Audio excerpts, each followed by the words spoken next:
আসসালামু আলাইকুম। মসজিদ এমন একটি গুরুত্বপূর্ণ স্থান যার সুরক্ষার জন্য জিহাদের মতো ফজিলতপূর্ণ বিধানের প্রচলন ঘটানো হয়েছে। আমরা জানি মসজিদ হচ্ছে আল্লাহর ঘর, সুতরাং যারা আল্লাহর ঘর নির্মাণ ও আবাদ করবে, মহান আল্লাহ তাআলা নিজ হাতে তাদের প্রতিদান দিবেন। রাসূলুল্লাহ সাল্লাল্লাহু আলাইহি ওয়াসাল্লাম বলেছেন, যখন তোমরা কোনো মানুষকে দেখবে সে মসজিদের সাথে সম্পর্ক গড়েছে, তখন তোমরা তার ঈমানের স্বীকৃতি দাও। আল্লাহ তাআলা পবিত্র কোরআনে সূরা তাওবার মধ্যে আমাদের জানিয়েছেন, নিঃসন্দেহে তারা আল্লাহর মসজিদ আবাদ করবে যারা ঈমান এনেছে আল্লাহর প্রতি ও আখিরাতের প্রতি, এবং যারা নামাজ প্রতিষ্ঠা করে যাকাত আদায় করে। আজকের এপিসোডে আমরা দেখতে চলছি বাংলাদেশের বিখ্যাত 5টি মসজিদ সম্পর্কে, যেগুলো দেখলে আপনার প্রাণ জড়িয়ে যাবে। ভিডিওটি দেখতে থাকুন শেষ পর্যন্ত। আমাদের লিস্টে 5 নম্বরে হচ্ছে বেলাল বাজার সেন্ট্রাল জামে মসজিদ। এই মসজিদটি অবস্থিত নরসিংদী জেলায়। এই মসজিদে প্রায় 300 বছর পূর্বে নির্মাণ করা হয়। এই মসজিদের প্রথম প্রতিষ্ঠাতা ও জমিদাতা হলো জনাব মাহমুদ ব্যাপারী। মসজিদটি যখন প্রথম নির্মিত হয়, তখন এই মসজিদটি অত্র এলাকা অন্য মসজিদ থেকে ভিন্ন কাঠামো। মসজিদটি প্রথম নির্মাণের সময় 7টি গম্বুজ ছিল।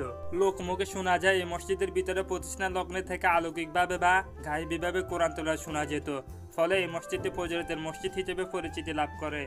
মসজিদের প্রতিষ্ঠান লগ্ন থেকে জুম্মা নামাজে প্রচুর লোক হতো, যা মসজিদের ধারণ ক্ষমতার বাইরে চলে যেত। মসজিদের ধারণ ক্ষমতা প্রায় 8000।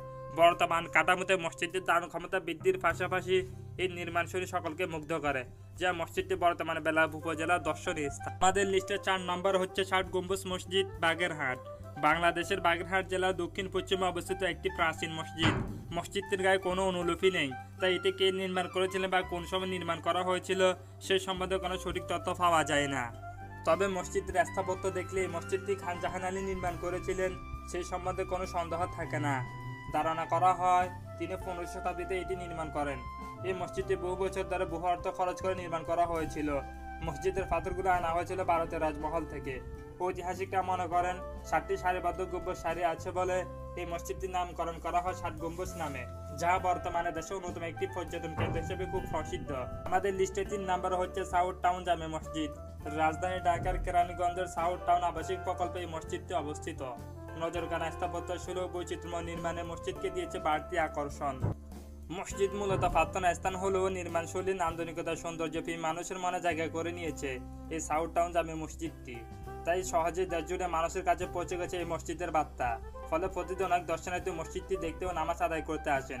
প্রায় 2 বছর সময় ধরে নির্মিত সাউথ টাউন মসজিদের প্রবেশের জন্য পূর্ব দিকে 3টি প্রধান ফটক ও 2 পাশে একটি করে মোট 5টি প্রবেশপথ রয়েছে। আর মসজিদের অভ্যন্তরে আলো বাতাস প্রবেশের জন্য আছে অসংখ্য জানালা। আধা বিঘা জমির উপর প্রতিষ্ঠিত মসজিদটি একসাথে প্রায় 600 মুসল্লি নামাজ আদায় করতে পারে।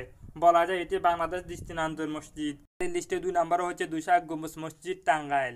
টাঙ্গাইল জেলা গোপালপুর উপজেলা দক্ষিণ পাতুলি গ্রামে অবস্থিত এই মসজিদটি, যা পৃথিবীর সর্বাধিক সংখ্যক গম্বুজ বিশিষ্ট মসজিদের স্বীকৃতি পেয়েছে।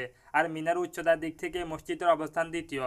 মসজিদের সাথে সর্বমোট 201টি কারুকার্যময় গম্বুজ থাকার কারণে মসজিদটি 201 গম্বুজ মসজিদ নামে পরিচিতি লাভ করে। 2013 সালের জানুয়ারি মাসে মুক্তিযোদ্ধা রফিকুল ইসলাম কল্যাণ ট্রাস্টের উদ্যোগে 15 বিঘা জমির উপর বিশাল মসজিদ ও মসজিদ কমপ্লেক্স নির্মাণ কাজ শুরু হয়। 201 গম্বুজ মসজিদে একসঙ্গে প্রায় 15,000 মুসল্লি নামাজ আদায় করতে পারে। আমাদের লিস্টে 1 নম্বরে হচ্ছে বাইতুল মুকাররম জাতীয় মসজিদ। মসজিদটি রাজধানী ঢাকার প্রাণকেন্দ্র পল্টনে অবস্থিত। 1968 সালে মসজিদটি নির্মাণ কাজ সম্পূর্ণ হয়। এর স্থাপত্য শৈলী অত্যন্ত দৃষ্টিনন্দন। তৎকালীন পাকিস্তানের বিশিষ্ট শিল্পপতি লতিফ বাওয়ানি ও তার ভাতিজা ইয়াহিয়া বাওয়ানির উদ্যোগে এই মসজিদটির নির্মাণে পদক্ষেপ গৃহীত হয়। এই মসজিদটিতে একসাথে 40,000 মুসল্লি নামাজ আদায় করতে পারে। ফলে ধারণ ক্ষমতার দিক দিয়ে এটি বিশ্বের 10তম বৃহত্তম মসজিদ। তো এই ছিল আমাদের আজকের এপিসোড। কেমন লাগছে অবশ্যই কমেন্ট করে জানাবেন। আর যারা আমার চ্যানেল নতুন অবশ্যই তারা চ্যানেলটি সাবস্ক্রাইব করে পাশে থাকবেন।